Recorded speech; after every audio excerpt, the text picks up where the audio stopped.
राजा परीक्षित जिस समय गंगा के किनारे आए और आकर के आसन लगा करके जिस समय बैठे, 16 वर्ष के सुखदेव जी महाराज भी दिगंबर वेश में चले आ रहे हैं। बड़े बड़े ऋषियों ने आगमन करना प्रारंभ कर दिया। अत्रि वशिष्ठ चमनः, बड़े बड़े ऋषि मुनि आना प्रारंभ हो गए। कहा कौन कौन आ रहा है? अत्रि जी आए हैं, चमन ऋषि आए हैं, गौतम ऋषि आए हैं, वशिष्ठ जी महाराज पधारे, परशुराम जी महाराज पधारे, पिपलायन जी आए, पिपलाद आए, बड़े बड़े महात्माओं ने आना प्रारंभ कर दिया। कहाँ? गंगा के किनारे। पराशर जी महाराज आए, श्री वेदव्यास जी महाराज आए, और सभी लोगों के देखते देखते स्त्रियों से घिरे हुए आज 16 वर्ष के श्री सुखदेव जी महाराज का आगमन हो रहा है। बोलिए सुखदेव जी महाराज की। सुखदेव जी महाराज का आगमन हो रहा है और बहुत सी स्त्रियां तो सौंदर्य को देख करके चली आ रही हैं, लेकिन जैसे ही गंगा के किनारे श्री सुखदेव जी महाराज आए और जैसे ही बड़ी बड़ी महापुरुषों ने खड़े होकर के दंडवत प्रणाम किया, स्वागत किया, तो जो स्त्रियां थी, अज्ञान थी, वह सबकी सब प्रणाम करके वापस चली जाते हैं, और जो उनके बोध को, ज्ञान को जानने वाली थी, वह सब अपने अपने स्थान पर बैठ गए। सुखदेव जी महाराज बैठे तो उसी समय श्री वेदव्यास जी ने, वेदव्यास जी महाराज को पराशर जी महाराज ने तुरंत आज संकेत किया। कहा पुत्र, थोड़ा सा परीक्षित जी से कहो, ये परीक्षित अगर अपने 7 दिन को सफल बनाने के लिए आए हैं तो इन परीक्षित से कहो कि ज्यादा देरी ना लगाए, क्योंकि जो वास्तविक में संत होते हैं, महात्मा होते हैं ना, जो विद्वजन होते हैं ना, उनको अपनी प्रशंसा अच्छी नहीं लगती है, वो प्रशंसा सुनने के इच्छुक नहीं होते हैं। वेदव्यास जी महाराज ने परीक्षित जी से कहा कि परीक्षित, ये बड़ी ही ब्रह्म में लीन रहने वाले, ये जल्दी से संत किसी के द्वारे जाते नहीं है, किसी से मिलते नहीं है, और ये तुम्हारा बड़ा परम सौभाग्य जो आज तुम्हारे पास ये स्वयं चल करके आए हैं, इसलिए इनका समय व्यर्थ में मत व्यतीत करो। अगर चाहते हो ये तुम्हारे पास रहे, ये 7 दिन तुम्हारे पास रह करके तुम्हें ज्ञानोपदेश दे करके तुम्हारे जीवन को कृतार्थ बनाए, तो इनसे व्यर्थ की बातें ना करके बस एक ऐसा प्रश्न कर दो जिससे ये यहीं पर तुम्हें समझाते रहे, ये उसी एक प्रश्न का उत्तर तुम्हें देते रहे, ये कहीं जा ना पाए। और ज्यादा अगर इनकी प्रशंसा करने में रहोगे ना, तो सत्यवादी पुरुष, संत महापुरुष जो होते हैं ना, वो तुरंत चलना प्रारंभ कर देते हैं, रुकते नहीं है। इसलिए इनसे प्रश्न कर दो।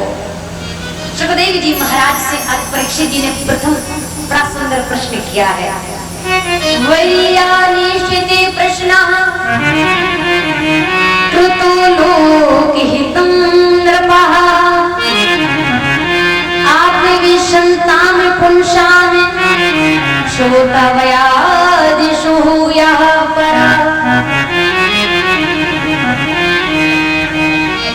वैयानिष्ठिते प्रश्नः कृतो लोकहितं नृपः, बड़ा सुंदर प्रश्न कर दिया है।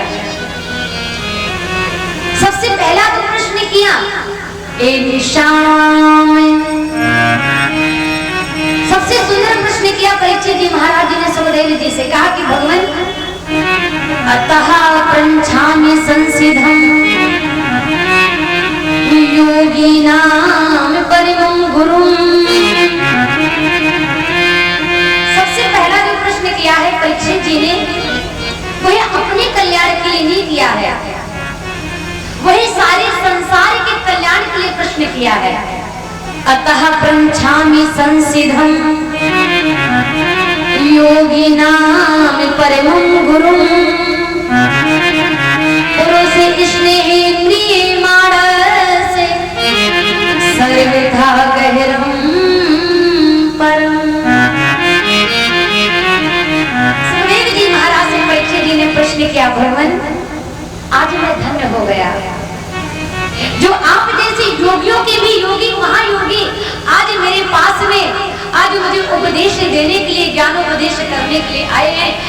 तो जीवन सफल हो गया, मेरा तो जीवन ही धन्य हो गया। मैं आपको कोटि कोटि नमन करता हूँ, मैं आपका कोटि कोटि स्वागत करता हूँ, आज मेरा जीवन धन्य हो गया। परीक्षित जी महाराज ने कहा, आप कृपया करके मुझे यह बताएं, दो प्रश्न पूछे हैं, मनुष्य मात्र का कर्तव्य क्या है, और जिस मनुष्य की मृत्यु सन्निकट हो उसे क्या करना चाहिए। मनुष्य मात्र का कर्तव्य क्या है, और जिस मनुष्य की मृत्यु सन्निकट हो उसे क्या करना चाहिए। ये दो प्रश्न किए हैं परीक्षित जी ने सुखदेव जी महाराज से, और महाराज इन्हीं प्रश्नों पर पूरी भागवत सुखदेव जी महाराज ने बोली है। मनुष्य मात्र का कर्तव्य क्या है, और मनुष्य मात्र जिसकी मृत्यु सन्निकट हो उसे क्या करना चाहिए। तब सुखदेव जी ने कहा, वरियाने से ते प्रश्नः कृतो लोक हितम कृपा। अरे राजन, तुमने बड़ा सुंदर प्रश्न किया है, अपने लिए नहीं सारे संसार के कल्याण के लिए प्रश्न किया है। सुनो, जैसे कि कोई व्यक्ति हो और किसी व्यक्ति ने मूली खाई हो, या किसी व्यक्ति ने जो भोजन किया हो, तो महाराज जब वह डकार लेगा तो जो भोजन खाया होगा ना उसी की डकार आएगी। तो कहते हैं उसी प्रकार से जो विषय लोग होते ना, विषयी लोग, संसारिक लोग, वो पूरा जीवन उनका इसी संसार के विषयों में ही निकल जाता है। उनको कभी लगता ही नहीं है कि हमारा आगमन, हमारा आना इस पृथ्वी में, इस संसार में क्यों और किस उद्देश्य से हुआ है। और वास्तविक में अगर व्यक्ति को अपनी मृत्यु से अभय चाहे ना हो, अगर वह अभय प्राप्त करना चाहता हो, तो उसे माधव की शरण को ग्रहण कर लेना चाहिए, उसे माधव की शरण को ग्रहण कर लेना चाहिए। माधव की शरण आ जाए, आकर के प्रभु के चरणों का चिंतन करे, और जहां जहां पर भी भगवान की कथाएं हो रही हो ना, उन कथाओं का रसास्वादन करे। इस सुखदेव जी समझा रहे हैं परीक्षित जी को, उपदेश दे रहे हैं, ज्ञान दे रहे हैं, क्योंकि कोई भी संसार में ऐसा नहीं है जो मृत्यु से बच जाए। काल व्याल मुख ग्रास त्रास नरनास हेतवे, हर व्यक्ति काल के गाल में जाने के लिए बैठा हुआ है, इसलिए हमें माधव की शरण को ग्रहण कर लेना चाहिए। और जहां भी कहीं भगवान की कथाएं हो, सबसे पहले हमें प्रभु की कथाओं को सुनना चाहिए। मैंने कल भी बताया था, क्योंकि जब तक हम भगवान की कथाओं को सुनेंगे नहीं, तब तक उनके बारे में हमें जानकारी नहीं मिलेगी। भाई, जब तक हम जानकारी नहीं पाएंगे तो हम कैसे समझेंगे कि इसके अंदर महत्वता क्या है, इसमें महत्व क्या है, ये हमारे लिए कितना उपयोगी है, हमारे लिए कितना लाभकारी है। इसलिए पहले, क्योंकि जब हम जानेंगे तभी उसको हम मानेंगे। जाने बिनु ना होई परितीति, और बिनु परितीति होई नहीं प्रीति। जब तक हम किसी के बारे में जान नहीं लेते हैं, तब तक उसमें हमारी प्रीति होती नहीं है। इसलिए पहले उसकी कथाओं को सुने, पहले उसके बारे में जाने, और जब हम उसके बारे में जान जाएंगे तब फिर हमें उसमें भक्ति जागृत हो जाएगी, फिर हम उसे प्रेम करने लग जाएंगे। देखिए, जिस समय तुलसीदास जी महाराज जिस समय श्री रामचरितमानस का लेख कर रहे थे ना, तो प्रसंग लिख रहे थे उस समय के बाद है जिस समय भगवान श्री राम जी विश्वामित्र जी के साथ में, भैया लक्ष्मण जी के साथ में चले जा रहे थे, और कहते जिस मार्ग से होकर के जा रहे थे तो अहल्या, जो कि पत्थर की शिला में थी, तो शिला बनकर के पड़ी हुई थी बीच मार्ग में, उसके पास कोई भी नहीं जाता था क्योंकि श्रापित थी। लेकिन कौन गया? भगवान श्री राम जी गए। प्रभु ने जाकर के उस अहल्या का उद्धार किया अपने चरणों की रज से। तो जिस समय भगवान श्री राम जी ने शिला रूप में पड़ी वही श्रापित अहल्या का उद्धार किया, तो कहते हैं उसी समय आज तुलसीदास जी महाराज को इतना इतना आनंद हुआ, तुलसीदास जी महाराज अपने नेत्रों को बंद करके प्रभु का चिंतन करने में लगे। धन्य है प्रभु आपकी लीला, धन्य है प्रभु आपकी महिमा। अरे जहाँ कोई नहीं जाता वहाँ आप जाते हैं, जिसको कोई नहीं देखता उसको आप देखते हैं, जिसको कोई नाथ स्वीकार नहीं करता उसको आप स्वीकार करते हैं। धन्य है। और इतने प्रभावित हो गए, इतने भाव विभोर हो गए कि महाराज आपको क्या बताएं। और जैसे ही अपनी स्थिति में आए हैं श्री तुलसीदास जी महाराज, तो कहते हैं जैसे मन प्रभु के चिंतन से थोड़ा सा अलग हुआ, उसी समय तुलसीदास जी महाराज अपने मन को सच कह के समझा रहे हैं। कहा कि अरे मन, जब तू प्रभु की लीलाओं को सुनता है तब तो तू बड़ा भाव विभोर हो जाता है, और अब जब तू भाव विभोर हो जाता है, जब तू भाव विभोर हो गया है, तो प्रभु का भजन क्यों नहीं करता है, प्रभु के तरफ मुड़ता क्यों नहीं है, प्रभु का दास क्यों नहीं बन जाता है। अस्य प्रभु दीन बंधु हरि, करत करत दया कृपाल, तुलसीदास सठे भज छाड़ कपट जंजाल। तुलसीदास जी महाराज अपने मन को सच कहते हुए समझाते हैं। तुलसीदास जी महाराज कहते हैं, अरे मन, अस्य प्रभु दीन बंधु हरि, कारण रहित दयाल। तुलसीदास जी मन को समझाते हैं। कहा अरे मन, जब तुझे प्रभु की इतनी सुंदर कथाएं लगती हैं तो प्रभु के चरणों का दास क्यों नहीं बन जाता है। क्योंकि महाराज ये मन के द्वारा ही संभव है। आप भले मंदिर में बैठ जाइए, आप भले कथा में बैठ जाइए, लेकिन अगर आपका मन कथा में नहीं लगा, आपका मन अगर पूजा में नहीं लगा, तो बताइए बैठने से क्या मतलब है। बताइए, पंडाल में बैठे हो, घर में घर की आपको याद आ रही हो, तो बताइए कथा का सार क्या आपको समझ में आएगा। बहुत से लोग जबरदस्ती जबरन आ तो जाते हैं, लेकिन मन नहीं आ पाता है। कल तो आ जाता है कथा पंडाल में, लेकिन मन अभी भी भोग विलास बुराइयों में लगा हुआ है। बहुत से लोग तो महाराज ऐसे होते हैं, पंडाल में आकर के भी बुराई करते रहते हैं। वो उनकी बुराई करेंगे, वो उनकी बातें करेंगे, वो उनकी बातें करेंगे। तो ये क्या है। मन को समझाइए। मन जब तक एकाग्रचित नहीं हो जाता है, इंद्रिय हमारी जब तक हमारे वश में नहीं हो जाती हैं, हमारी जो पूजा होती है वह सफल नहीं होती है। वो पूर्ण रूप से उसे पूरा नहीं माना जाता है। सुखदेव जी महाराज कहते हैं, भगवान की कथा सुनिए, प्रभु का चिंतन करिए। पाई ना पीही गति पति ते पावन, राम भज सुन सठ मना। अरे तुलसीदास जी जिस प्रकार से अपने मन को समझाते हैं, उसी प्रकार से हम सभी लोग भी अपने अपने मन को समझाते हैं।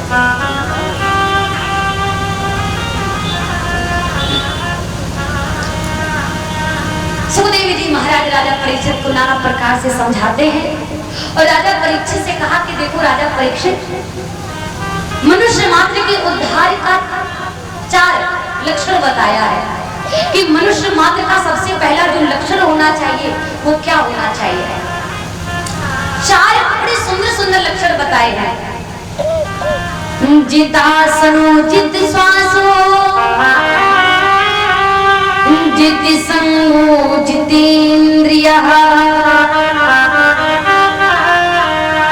मैंने आप लोगों को बताया था, कल भी बताया था और प्रथम दिन भी बताया था। जितासनो जित श्वासो जित संगो जितेंद्रियः, स्थूले भगवते रूपम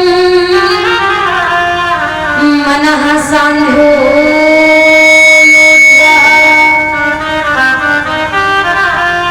सबसे पहले व्यक्ति को अपने जीवन में क्या करना चाहिए।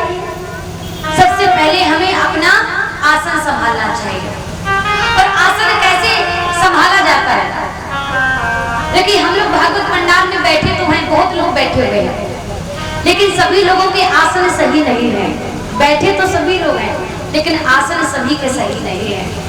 तो कहा कैसा आसन होना चाहिए।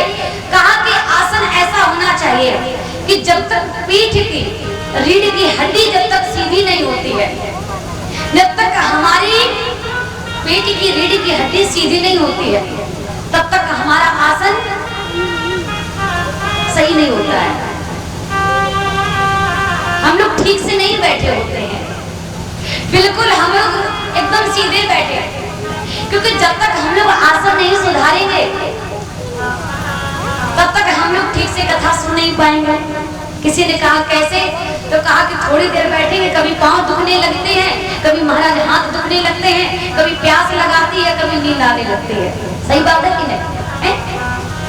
और कुछ लोग तो ऐसे महाराज ऐसे सुकड़ सुकड़ के बैठा दिया लगा जैसे कि पैर वैसे सब टूटे हुए।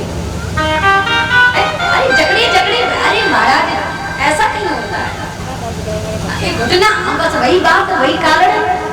घुटना तभी तक तो दर्द करते हैं जब तक हमारा मन सही से जकड़ नहीं जाता प्रभु की कथा में। जब ऊपर ऊपर सुनेंगे, अब देखिए, एक होता है कथा सुनना और एक होता है श्रवण करना। ध्यान से सुनना। अब यहाँ जितने भक्त लोग बैठे हैं, मैं ये नहीं कह रही हूँ कि सभी लोग कथा सुन रहे हैं, और मैं ये भी नहीं कह रही हूँ कि सभी लोग कथा श्रवण ही कर रहे हैं। अब किसी ने पूछा कि श्रवण में और सुनने में अंतर क्या है, तो देखिए, कथा सुनना किसे कहते हैं? बहुत से लोग चलते चलते चली जा रहे थे, उनको पता चला कि कथा हो रही है हनुमान जी के स्थान पर। अब चली जा रहे थे, लेकिन कानों में जब आवाज पड़ी तो मन में आया कि चलो थोड़ी कथा सुन ले। कथा सुनने आए महाराज तो आके बैठ गए। अब बैठ गए, थोड़ी देर बैठे रहे, थोड़ी देर सुनते रहे, ऊपर नीचे देख रहे, पंडाल देख रहे, कूलर देख रहे, ठाकुर जी देख रहे। थोड़ी देर सुनते रहेंगे, पंडित जी तो अपने कथा बोल ही रहे हैं। अब इस कान से सुन रही है और इस कान से निकाल रहे हैं, सब निकलता हुआ चला जा रहा है। 5 मिनट बाद पूछो भैया आपने क्या सुना? लोग बैठ गए थे मुंह बाढ़ कर, और सुना था, यहाँ से सुना, यहाँ से निकल गया। अब क्या पता? श्रवण करना किसे कहते हैं?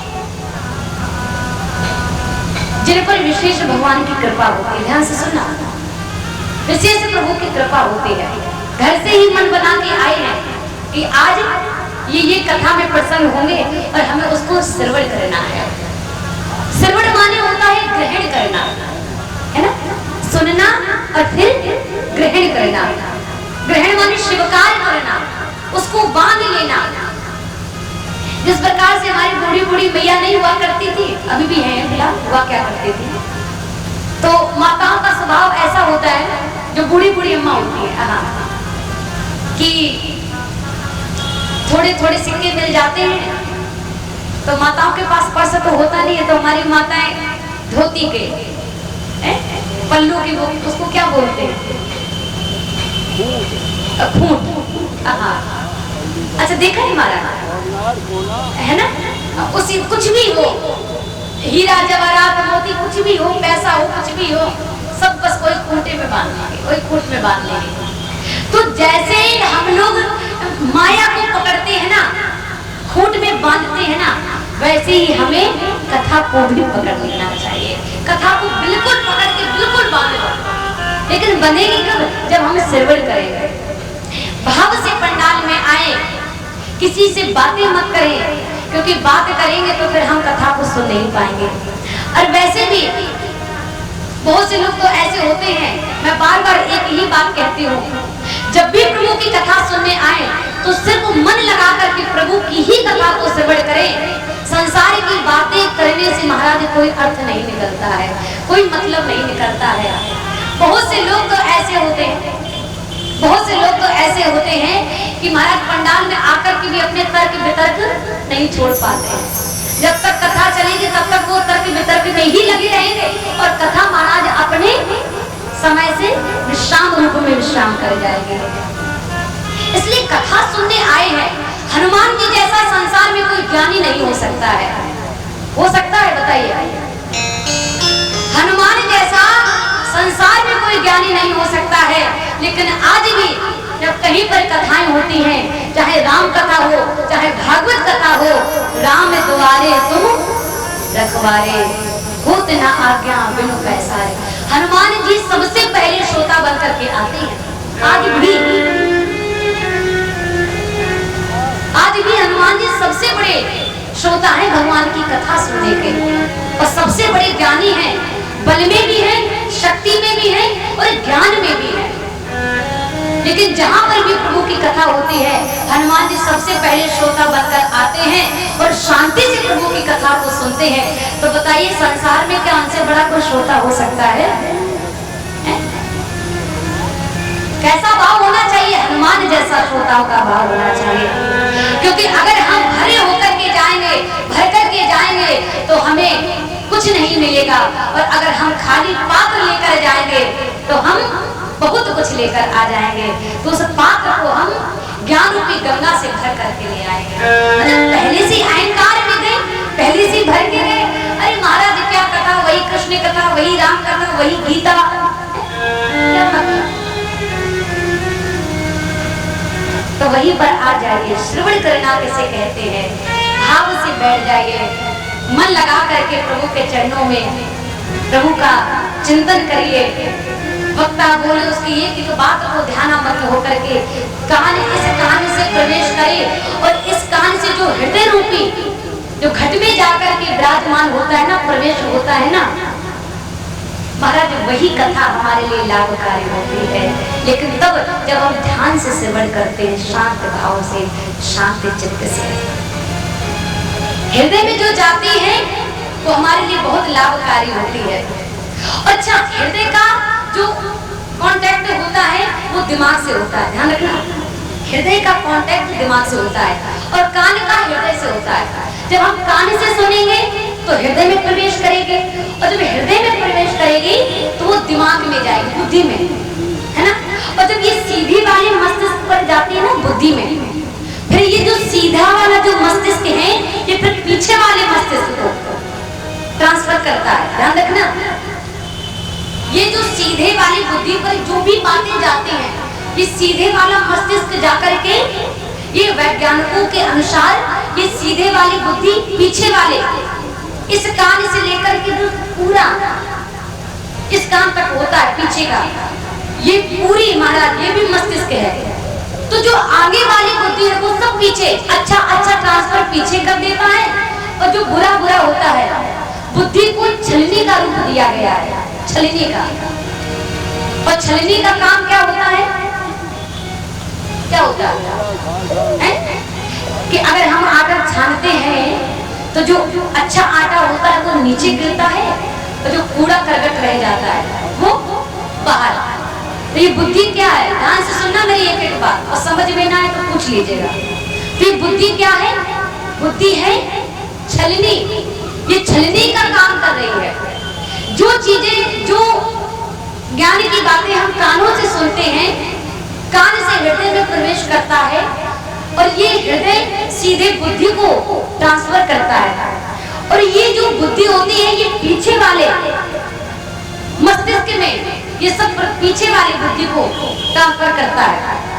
अच्छा, जो पीछे वाला धड़ है इसको सूप का नाम दिया गया है। किसका नाम दिया गया है? सूप का। सूप का काम क्या होता है? अच्छा उस सूप के अंदर रह जाता है, और जो बुरा बुरा होता है वो बाहर आ जाता है ना।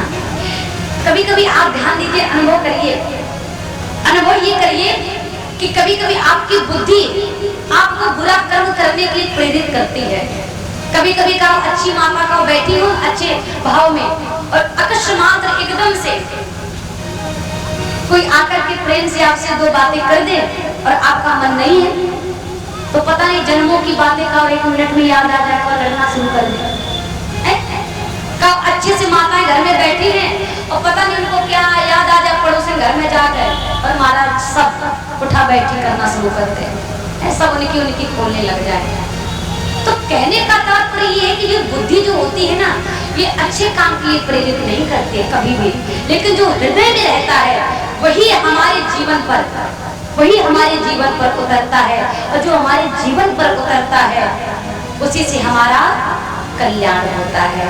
चिंतन करोगे तो जीवन पर उसका असर आएगा, प्रभाव आएगा। और अगर महाराज चिंता करोगे, पंडाल में बैठ करके दुनिया के व्यर्थ की बातें करोगे तो कुछ मिलने वाला नहीं है। बोलिए गोविंद भगवान